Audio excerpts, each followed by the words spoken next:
Good day, everyone. Today, we are going to present Faith and Spiritual Tradition and Resources of Peace, which talks about Christianity, Islam, Buddhism, Hinduism, and indigenous traditions.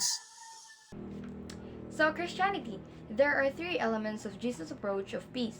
First is the rejection of violence, second is the love and reconciliation rather than retaliation, and the last one is the use of transforming initiatives. So, all who take the sword die by the sword is a proverb in the form of a parallel phrase derived from the Gospel of Matthew chapter 26 verses 51 to 52. Love your enemies, do good to those who hate you, bless those who curse you, and pray for those who maltreated you. From the book of Matthew 5, verses 43 to 44. And the last one is blessed are the peacemakers, for they shall be called the children of God. Is from also from the book of Matthew chapter 5, verse 9. So in 1993, Glenn Stason summarized the above mentioned Christian teaching in three practical steps relevant to our contemporary times. The first one is to affirm the valid interests of your enemies and pray for them. The second one is to talk to your adversary and seek agreement. Associate with the powerless and those who need justice. And lastly is do not seek to return evil for evil. Instead, start an imaginative transforming initiatives. Shalom implies wholeness and comprehensive well being, including the following, which are good health, prosperity, harmony, welfare, healing, happiness, and security. A pleasant day to everyone. I am Jeremy Balangkar, and let's move on to Islam religion. The root word of Islam is Islam, which means peace, peace with God and other human beings. A Muslim is one who submits to God's will. Islam originated in the Arabian Peninsula, specifically in the city of Mecca, which is located in present-day Saudi Arabia. The religion was founded by Prophet Muhammad in the early 7th century. There are some unique characteristics of Islam that set it apart from other religions. It includes number one, monotheism. Islam is a monotheistic religion that believes in the existence of one God known as Allah. Number two, Quran. The Quran is the holy book of Islam, believed to be the word of God as revealed to Prophet Muhammad. It serves as a guide for Muslims in all aspects of life, including moral, ethical, and spiritual guidance. Number three, the five pillars of Islam. There are the five basic acts of worship that are considered mandatory for all Muslims. They include the declaration of faith, or shahada, prayer, salah, fasting during the month of Ramadan, Saum, giving to charity, zakat, and pilgrimage to Mecca. Number four, Sharia law. It is an Islamic law governs all aspects of Muslims' life, including personal conduct, family matters, and societal issues. It is derived from the Quran and the teachings of Prophet Muhammad.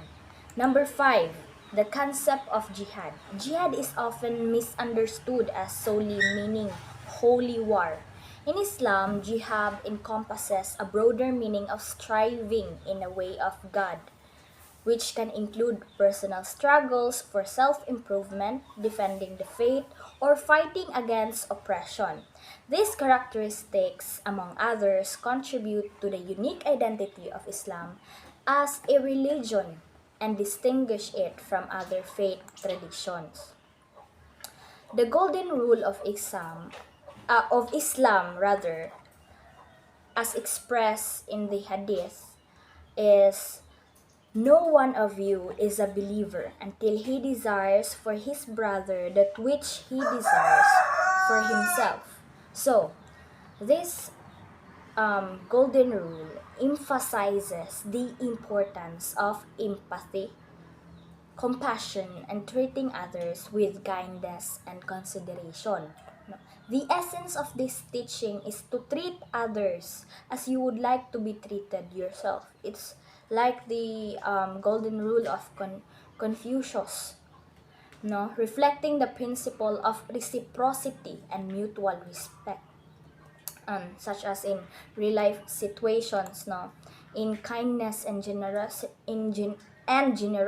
For example, help to someone in need, sharing resources with those less fortunate, or being considerate of others' feelings and well-being, no, and also in respect and understanding to someone, no, involves listening attentively to others, valuing their perspectives and experiences, and refraining from actions or words that may cause harm or offense. It also reflects the values of forgiveness and mercy. No? Forgiving others as one would hope to be forgiven oneself fosters harmony, reconciliation, and compassion in relationships. Now, in by internalizing and applying the golden rule of Islam in daily interactions and decisions, individuals can cultivate a sense of empathy, solidarity, and interconnectedness with others, fostering a more compassionate and harmonious society based on mutual respect and care for one another. No? So this can eliminate the violence. Okay, the Mahmoud Abedin explains the 5 obligations of Muslim. These are the 5 pillars, no? 1, declaration and acceptance of the oneness of God. Tawheed, the prophethood of Muhammad. Number 2, prayer 5 times a day. Number 3, payment of zakah or obligatory charity, generally 2.5% of one's wealth annually. Number 4, fasting in the month of Ramadan. And number 5, the pilgrimage to Mecca once in a lifetime if one can afford to do so. Buddhism is the fourth largest religion in the world. It originated in India. It is also known as Buddha Dharma and Dharma Vinaya. Buddhism promotes spiritual purification through the eradication of defilements until one attains nirvana, the final emancipation from suffering, which is the end of one cycle of birth and death. Asserts that war, crime, and suffering are mental defilements, and that these need to be overcome by the practice of self-discipline, meditation, wisdom, and enlightenment. The Four Noble Truths: the truth of suffering, the truth of cause of suffering, the truth of the end of suffering, and the truth of path that leads to the end of suffering. The Dalai Lama in 1999 highlighted in his book of ethics for the new millennium the importance of the following principles. Human nature is basically gentle and not aggressive. Inner peace is the principal characteristic of happiness. Happiness is rooted in concern for others' well-being and our relationship with others. One should be non-harming and should cultivate positive qualities such as generosity and humility. Negative thoughts and feelings cause unhappiness and suffering. Buddhists believe in the law of karma: give more, take less, live a simple life, and free yourself from attachments, which are sources of suffering. Now let's talk about Hinduism. The ultimate goal of Hindu spiritually is to gain a vision of unity which is non-discriminatory, where every kind of life form is important. This vision of interconnectedness fosters deep respect for one another and a positive relationship between human beings and the natural world. World by Sundararajan 2001. No? So, Hinduism is believed to have originated in the Indian subcontinent, with its roots dating back thousands of years. Now, the exact origins of Hinduism are complex and multifaceted, as it has evolved over time through the amalgamation of various cultural, religious, and philosophical traditions. While Hinduism is primarily practiced in India, where it is originated, it has also spread to several other countries where it is a significant or major religion. Some of the countries where Hinduism is practiced as a major religion includes Nepal, Indonesia, Bangladesh, Sri Lanka, and Mauritius. No? In Hinduism, there is no single or major god that is universally worshipped by all Hindus. Instead, Hinduism is characterized by its polytheistic nature, meaning that it recognizes and reveres a diverse pantheon of deities, each representing different aspects of the divine. So, these deities are often viewed as manifestations of ultimate reality known as Brahman. While there is no singular major god in Hinduism, there are several prominent deities who hold significant importance in Hindu religious practices and beliefs. Some of the major gods and goddesses in Hinduism includes Brahma. Brahma is considered as the creator deity in Hinduism and is often depicted with four faces symbolizing the four Vedas. Let's talk about Vedas later, no? Its significance to the Hinduism. So, number two si Vishnu.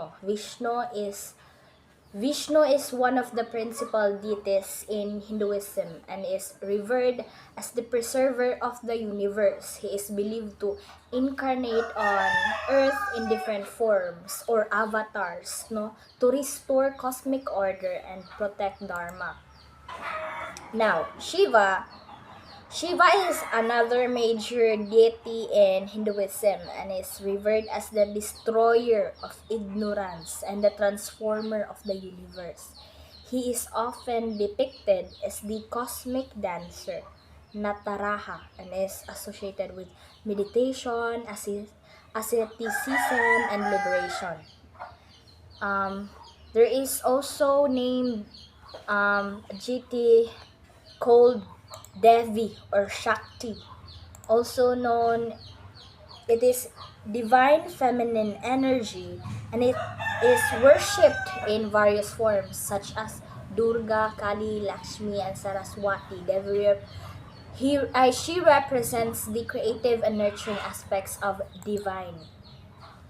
There is also called Ganesha, the elephant-headed deity who is revered as the remover of obstacles and the god of wisdom and beginnings. He is often evoked at the start of new endeavors and is worshipped as a harbinger of good fortune. Naapod si Hanuman. Hanuman is revered deity known for his unwavering devotion to Lord Rama. He is worshipped for his strength, courage, and loyalty. No? These are just the few examples of the major gods and goddesses in Hinduism. The diversity of deities in Hinduism reflects the richness and complexity of the tradition, with each deity representing different aspects of divine and offering devotees various paths to spiritual fulfillment and enlightenment. Now, kani ilang mga deities, no, naani siya halos jud tanan niya naani siya in relation with the nature, no, mo ni ilang silbig interpretation. In Hinduism, the Vedas are the oldest and the most sacred texts of the religion, considered to be divinely revealed knowledge that has been passed down orally through generation. Kaning Vedas mura ni siya og mura ni siya ma-compare nimo sa mga Quran sa Islam or Bible sa Christian, no? The word Veda is derived from the Sanskrit root vid, which means knowledge or wisdom. The Vedas are revered as the foundational scriptures of Hinduism and are considered eternal and timeless. No? Mura siya gituring as espesyal as og pangunahing kasulatan. But none siya distinct characteristic from Bible sa Christian and Quran sa Islam. So, sa Vedas, kuan siya, pinaniniwalaang ito ay banal na kaalaman na ibinunyag sa mga sinaunang sage sa pamarian ng malalim na meditasyon. Itinuturing na walang hanggan at walang oras ang Vedas na kumakatawan sa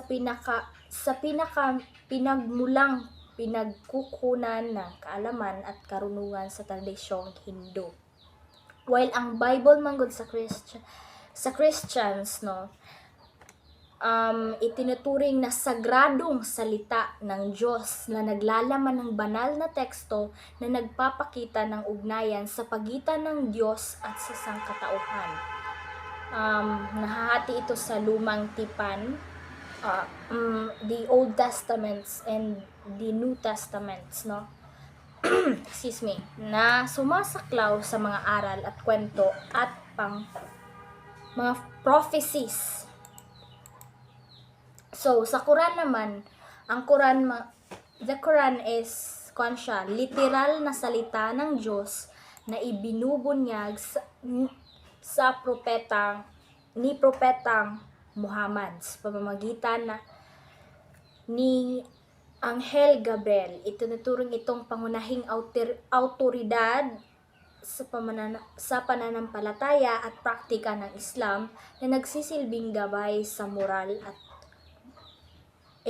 ethical at spiritual na pag-uugali.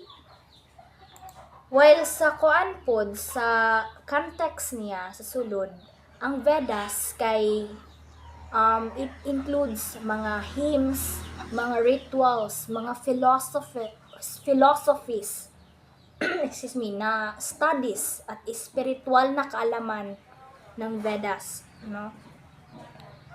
At it is divided into 4 major texts. While ang Biblia pon kay siya'y mga kasaysayan, mga batas, tula, mga prophecies about Jesus, mga aral at mga liham mula sa apostol ng Biblia. Nahahati ito sa aklat, kabanata at talata na nagpapakita ng iba't ibang uri ng genre at tema. While also in Quran, nahati po siya sa kabanata at talata at sumasaklaw sa iba't ibang paksa kabilang ang teolohiya, moralidad, gabay sa personal na pag-uugali at mga legal na prinsipyo. Now, the golden rule of Hinduism is this, no? It says that this is the essence of morality. Do not do to others which is done to you would cause you pain. From the Mahabharata, that emphasizes the concept of reciprocity and empathy in moral conduct.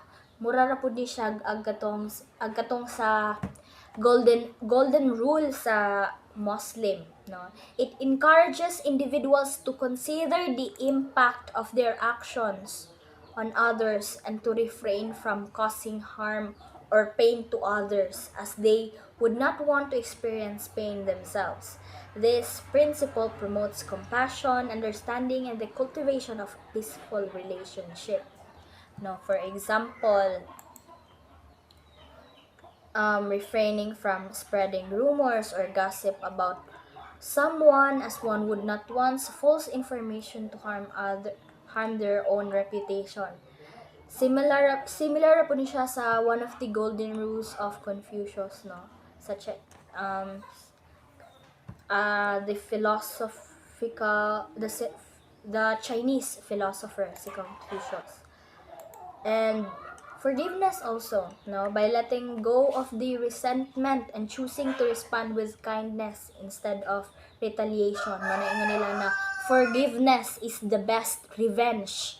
Individuals can break the cycle of negativity and promote peace, no.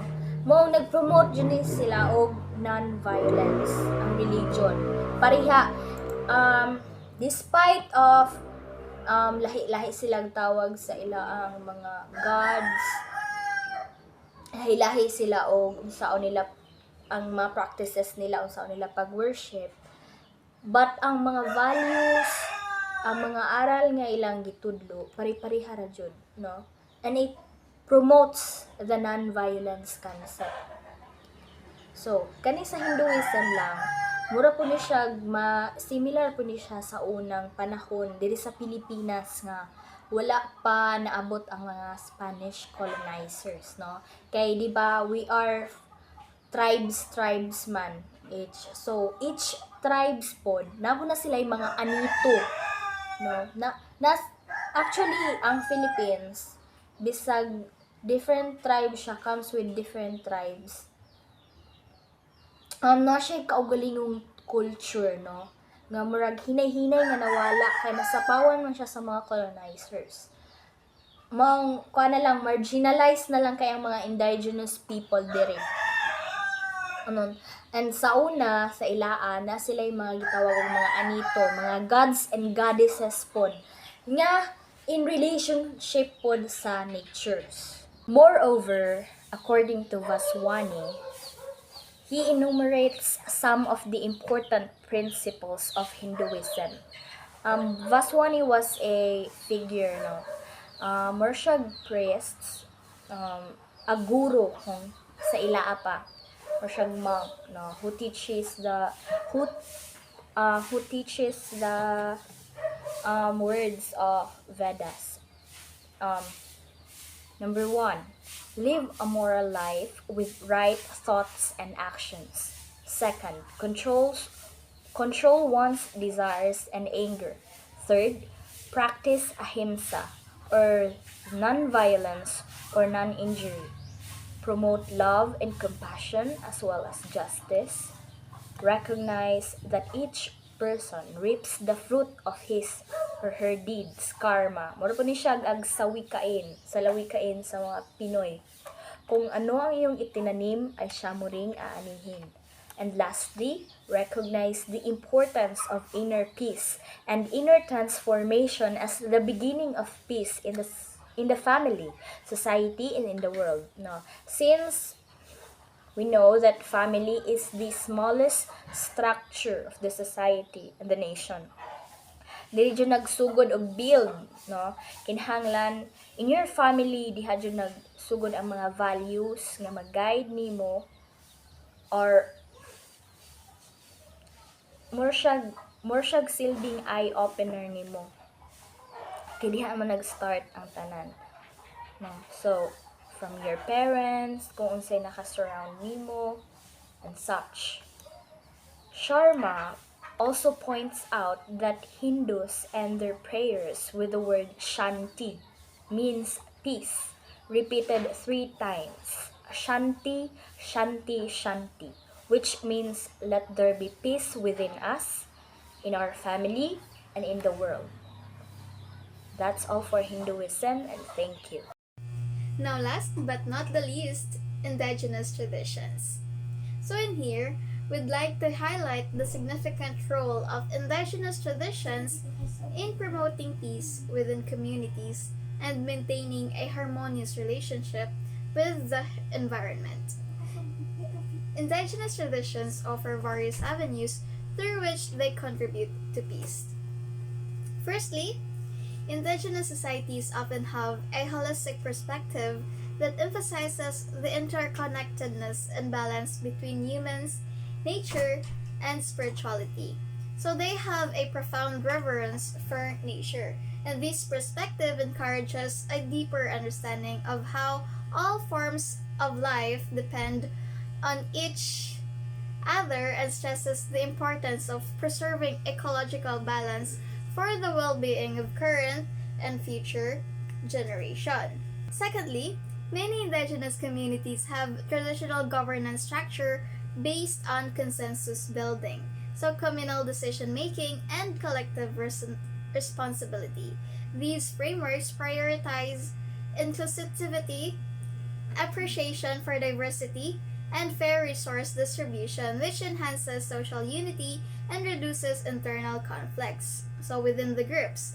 Thirdly, indigenous groups have developed context-specific methods for peacefully resolving disputes, often focusing on dialogue, mediation, and restitution rather than punishment. So over time, they have developed a mechanism of peacefully resolving their conflicts and disputes by drawing from their own forms of indigenous spirituality.